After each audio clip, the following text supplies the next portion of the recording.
नमस्कार सारियानो, मेरा नाम डॉक्टर नेहा राय है और मैं लिवासा हॉस्पिटल में एज अ न्यूरोसर्जन वर्क कर रही हूँ। से टुडे हमने यहाँ मॉडल क्लब में फॉर सीनियर सिटीजन्स के लिए जो भी परेशानियाँ उनकी न्यूरो के रिगार्डिंग हैं या कोई पेट से संबंधित तकलीफ़ें होती हैं उसके रिगार्डिंग आज हेल्थ टॉक किया। एज अ न्यूरोसर्जन मैंने इनसे ब्रेन और स्पाइन से रिलेटेड जितनी तकलीफ़ें होती हैं उनके बारे में बात की। एक न्यूरो डिजेनरेटिव कंडीशंस होती है, मेमोरी लॉस हो गया, पार्किंसंस डिजीज़ होगी, इसके बारे में बात की है। And we got a quite good response because people are aware of much the things we have talked about. जो भी उनकी तकलीफ़ें थी, उनकी डाउट्स थे, वो क्लियर किए। सो आज भी हमने जैसे इनसे बात की with regular interval we are looking कि आगे चल के भी हम टाइम टू टाइम इनको कोई इन्फॉर्मेशन के रिगार्डिंग ऐसे टॉक्स करते रहें। न्यूरो की बात करूं तो आज जैसे मैंने इनसे भी बात की, विद एज बैक पेन की प्रॉब्लम हो गई, मेमोरी की कोई दिक्कत होती है, इन सब रिगार्डिंग चीज़ों में किसी भी डॉक्टर की सलाह ज़रूरी है। कोई भी नॉर्मल बैक पेन को नेग्लेक्ट नहीं किया जा सकता। नॉर्मल एक हेडेक जो बार बार आपको हो रहा है, दवाइयों से भी सही नहीं हो रहा है, ऐसी चीज़ों को नेग्लेक्ट नहीं कर सकते, टाइम से डॉक्टर के राय लेनी चाहिए। So once you come here, you spend time here, you bond together, you discuss your problems, you have a platform to vent out, you have a platform to discuss, to support each other. So definitely you will live every day in a good state of mind, and I believe that's the most important thing to promote good health, to promote good physical health. We need a healthy mind.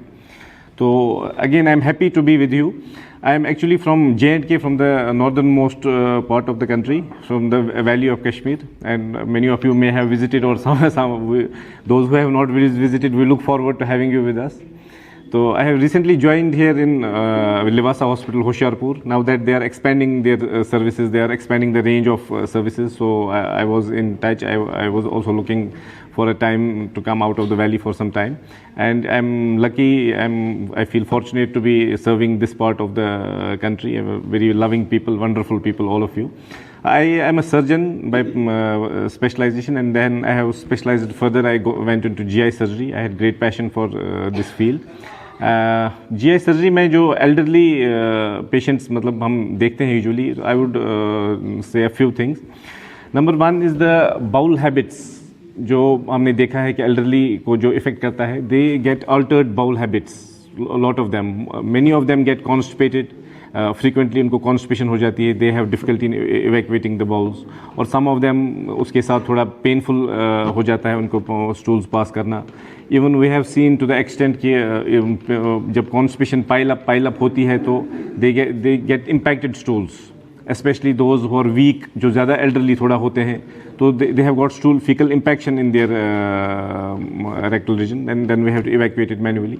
So I think those things should be prevented.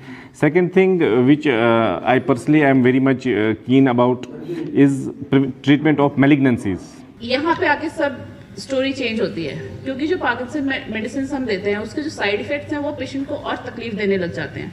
That is the stage you have to think about the surgical thing. Just imagine surgery का role ये है कि हम दवाइयों को कम कर सकें, कि उसका साइड इफेक्ट्स को रोकें. और surgery it's kind of electrical stimulation जो माइन्यूट अमाउंट में ब्रेन को देते हैं एक्टिविटी को प्रोग्रेस करने के लिए. Basically making a body hybrid. आजकल हाइब्रिड कार्स सुनते हैं ना, पेट्रोल इलेक्ट्रिक. तो petrol is the medicine, electric is the deep brain stimulation. Surgery converting your body in a hybrid mode, कि हम पेट्रोल और दवाइयाँ कम करके इलेक्ट्रिक वे में बॉडी को मेंटेन रखें, तो साइड इफेक्ट्स नहीं होते. जो पेशेंट 6 गोलियों पे था वो 0 नहीं होती हैं गोलियां कभी भी, 1-2 गोली पे, बट विथ सर्जरी अपनी डेली एक्टिविटीज को, क्वालिटी को, लाइफ को मेंटेन कर लेता है.